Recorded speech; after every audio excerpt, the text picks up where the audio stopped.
এখানে জাল ভোট হয়েছে প্রচুর, কালো টাকার ছড়াছড়ি হয়েছে এবং কোথাও কোথাও হুমকি দমকি সন্ত্রাস মারামারি অথবা হামলার ঘটনা ঘটেছে। বড় ঘটনা না ঘটলেও সুষ্ঠু নির্বাচনের জন্য এগুলো নির্বাচনকে প্রশ্নবিদ্ধ করার জন্য বিভিন্ন উপাদান তৈরি হয়েছে এখানে।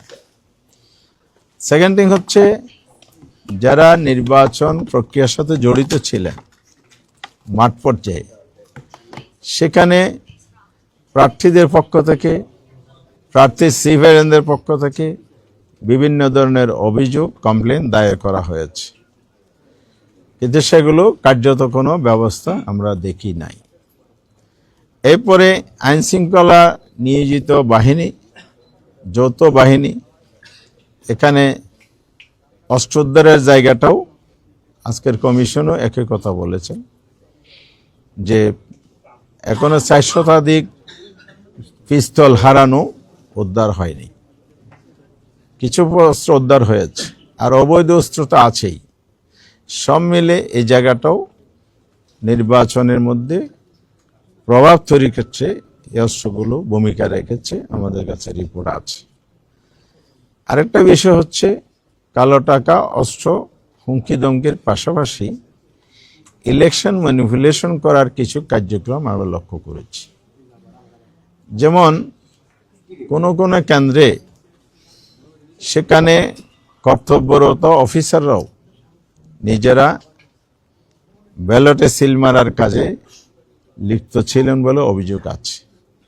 দলীয় কর্মীরাও সিল মেরেছেন, অভিযোগ আছে। আবার ভোট গ্রহণকালে এখানে প্রতিমধ্যে বাধা দেয়া হয়েছে, ভয়ভীতি ছড়ানো হয়েছে, ভোট কাস্টিং কম হয়েছে, ভীতিকর পরিবেশ তৈরি করা হয়েছে।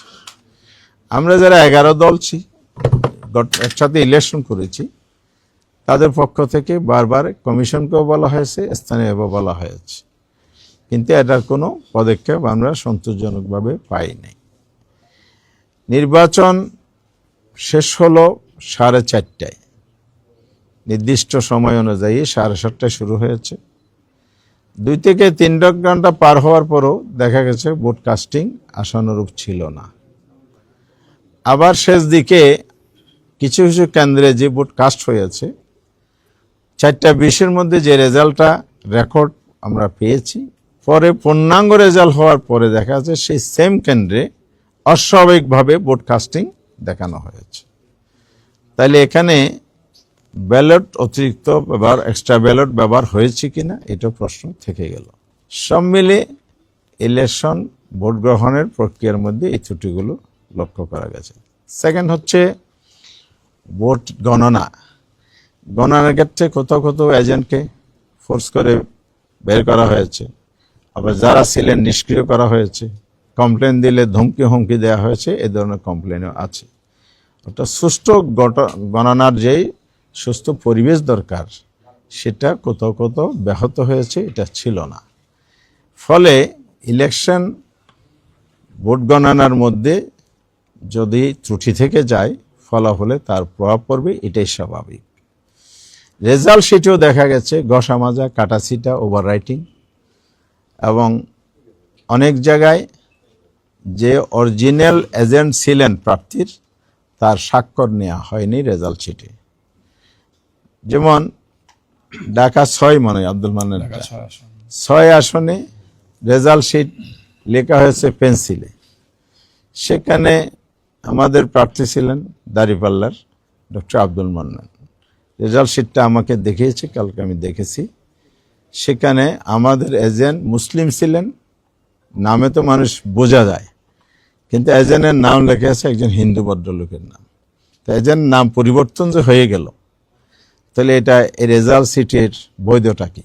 সে রেজাল্ট শিটে তো আমাদের প্রার্থীর স্বাক্ষর নাই, অন্য একটা স্বাক্ষর লিখে দেওয়া হয়েছে। এরকম ত্রুটিপূর্ণ রেজাল্ট শিটও আমাদের কাছে আছে। এই বিষয়গুলো সহ ইলেকশন প্রক্রিয়ার মধ্যে যে ভোট গণনা, ফলাফল প্রকাশে ত্রুটি হয়েছে, এগুলো নিয়ে আমরা আজকে কথা বলেছি। পার্টিকুলারলি 32টি আসন চিহ্নিত করা হয়েছে স্বল্প ভোটের ব্যবধানে।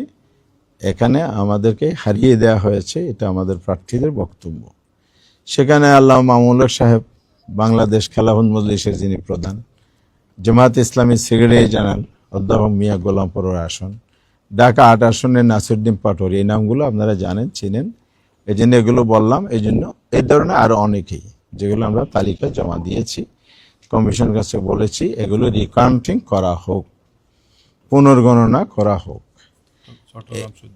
এই চট্টগ্রাম 14 কর্নেল অলি সাহেবের ছেলে ওমর ফারুক সাহেব, উনি এখানে উপস্থিত আছেন।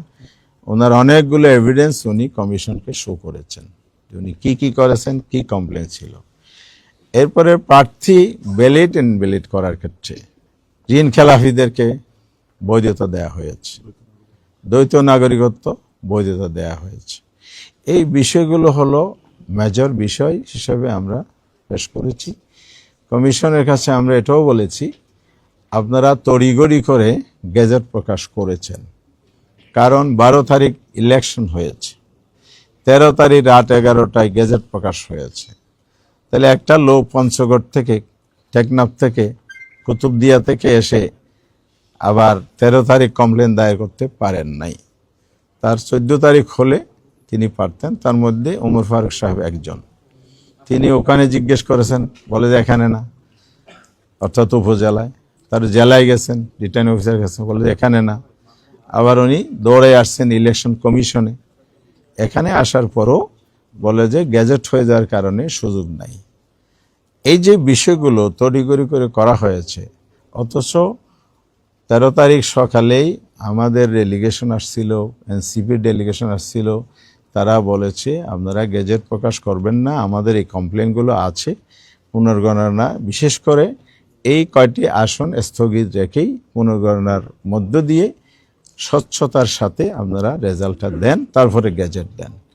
এখন প্রশ্ন তৈরি হচ্ছে, তড়িঘড়ি করার কারণ কি এটাই যে কমপ্লেনগুলো আসছে, সুতরাং এগুলো তাড়াতাড়ি করে ফেললে বেঁচে যায়। আমি জানি না, ওনাদের নিয়ত ভালো, ওনারা বলছেন, ওনারা স্বচ্ছতার সাথে করেছেন, সবই শুনেছি, কিন্তু আমরাও বলছি যে আমাদের কমপ্লেন আমরা দিয়ে গেলাম, আইনের দরজা খোলা আছে, ওনারাও বলেছেন, আমরাও আইনের প্রক্রিয়ার মধ্যে যাব। কিন্তু এখানে আমাদের রাইটটা যে ক্ষুণ্ণ করা হলো, এটা নিয়ে আমাদের প্রশ্ন রয়ে গেলে, এই কথা আমরা বলেছি। সেকেন্ড পয়েন্ট হচ্ছে নির্বাচনের আগে এবং পরে সহিংসতা যে হয়েছে সেটাই। নির্বাচনী সহিংসতা বাংলাদেশে অতীত হয়েছে, এগুলো আমরা জানি, কিন্তু এইবার তো সেটা প্রত্যাশিত ছিল না। এই জায়গা থেকে বেরিয়ে আসার জন্য তো জুলাই অভ্যুত্থানে অনেক রক্ত ঝরেছে, জীবন দেয়া হয়েছে, এবং সেই জায়গাটা পুনরাবৃত্তি ঘটছে। তাহলে কি এটাই হচ্ছে বাংলাদেশে আবার ফেসিবাদের, আবারও স্বৈরতন্ত্রের উত্থান হতে যাচ্ছে? আমার বোনরা, আমার মায়েরা, নারীরা আজকে নিরাপদ হলো না। হাতিয়ার ঘটনা কি আপনারা জানেন? 2018 সালের সেই সুবর্ণ সৌরের ঘটনার পুনরাবৃত্তি করতেছে। সেদিন কি হয়েছিল? একজন মা, একজন নারী, 4 সন্তানের জননী, তাকে গণধর্ষণের শিকার হতে হয়েছিল। প্রশাসন বলেছে এদিন কোনো ঘটনা ঘটে নাই। হাতিয়াতে একই সুর বাজতেছে। তাহলে সেই স্বৈরাচারী আমলের সুর যদি এই সময়ে বাজে, তাহলে এখানে গুণগত পার্থক্যটা কোথায়? দেশ কোন দিকে যাচ্ছে, এই ব্যাপারে আমরা কনসার্ন। এরপরে আমার নিজের আসনও 3 জন নারীকে আঘাত করা হয়েছে, মাথা ফেটে দেওয়া আছে, রক্তাক্ত করা হয়েছে। বাংলাদেশের বিভিন্ন জায়গায় অসংখ্য, আমরা 54টি জেলার রিপোর্ট সাবমিট করেছি, গণমাধ্যমে আসা রিপোর্ট, আমাদের বিভিন্ন সোর্সের রিপোর্টের ভিত্তিতে সহিংস ঘটনাগুলো। আমাদের আমির জামাত 11 দলের মিটিং করে গত পরশুদিন প্রেস ব্রিফিং করে স্পষ্ট করে দিয়েছে যে সহিংসতা বন্ধ করুন। বন্ধ যদি আপনারা না করেন, তাহলে আমরা রাজপথে নামতে বাধ্য হব। আমাদের 11 দলের সিদ্ধান্ত হয়েছে, পার্লামেন্টে আমরা গঠনমূলক বিরোধী দলের ভূমিকা পালন করব, দেশ এবং জাতির স্বার্থে কথা বলবো, আমাদের বক্তব্য তুলব। দেশ গড়ার জন্য আমাদের বাংলাদেশ, দেশকে আমরা ভালোবাসি, দেশকে আমরা পিছনে নিতে চাই না, সামনে নিতে চাই। সেই সেন্টিমেন্ট থেকে আমরা কাজ করার জন্য, ভূমিকা পালনের জন্য প্রস্তুত আছি ইতিবাচকভাবে। কিন্তু যদি এই ধরনের সহিংসতা অব্যাহত থাকে তাহলে অবশ্যই দেশ আবার পিছনের দিকে যাবে। আমরা কোনো অপশক্তির হাতে যারা ষড়যন্ত্র করে দেশকে অস্থিতির সৃষ্টি করে গণতন্ত্রের অভিযাত্রাকে ধ্বংস করার পায়তারা করবে, সে জায়গায় আমরা আপোষহীন থাকব। এই জন্য প্রয়োজনে আমরা রাস্তায় নামতে বাধ্য হব। ইতিমধ্যেই আমরা 11 দলের পক্ষ থেকে গতকাল লিয়াজি কমিটির মিটিং করেছি। শীর্ষ নেতৃবৃন্দের সাথে আলাপ করে আমরা আগামীকাল 16ই ফেব্রুয়ারি ঢাকার রাজপথে বাইতুল মোকাররম উত্তর গেট থেকে আমরা প্রতিবাদ সভা এবং বিক্ষোভ মিছিলের ঘোষণা দিয়েছি। কারণ হচ্ছে এই সহিংসতা বন্ধ করতে হবে। বিকাল 4:30টায় জনগণকে সাথে নিয়ে আমরা এটা প্রতিবাদ করতে চাই। এত যে না থামে তাহলে আমাদেরকে রাজপথে আরও আগাতে হবে। আমরা চাই না রাজপথে রাজনৈতিক বিষয় সমাধান করতে হোক। দেশে একটি পার্লামেন্ট গঠিত হয়েছে, হয়তো 2 দিন পরে শপথ হবে। সেই পার্লামেন্টে রাজনীতির সকল আলোচনার কেন্দ্রবিন্দু হোক, এটাই গণতান্ত্রিক রেওয়াজ, পলিটিক্যাল কালচার নতুন দ্বারা আমরা তৈরি করতে চাই। কিন্তু যারা অধিক সংখ্যক আসনে বিজয়ী হয়ে সেই পথে না হেঁটে অসুস্থ পথে যেতে চান, জনগণ সেটা মেনে নেবে না। জনগণকে সাথে নিয়ে আমরা এটা রুখে দেবো ইনশাআল্লাহ। আরেকটা বিষয় হলো সংস্কার।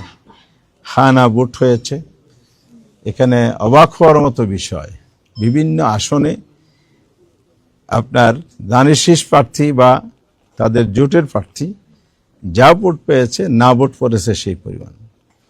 তাহলে সংস্কার সবাই মিলে করার জন্য আমরা জুলাই সনদ রচনা করলাম, তবে আমরা এই জায়গায় স্পষ্ট করতে চাই, অনেক রক্তের বিনিময়ে জুলাই সনদ তৈরি হয়েছে, অনেক চেষ্টা, অনেক শ্রম সাধনা, রাষ্ট্রীয় কোষাগারের অর্থব্যয়, অনেক মানুষের অনেক সময় স্যাক্রিফাইস করার মধ্যে দিয়ে এটা হয়েছে। সেই জায়গায় যদি নতুন কোনো কিছু গড়তে যায় তাহলে এটা জনগণ গ্রহণ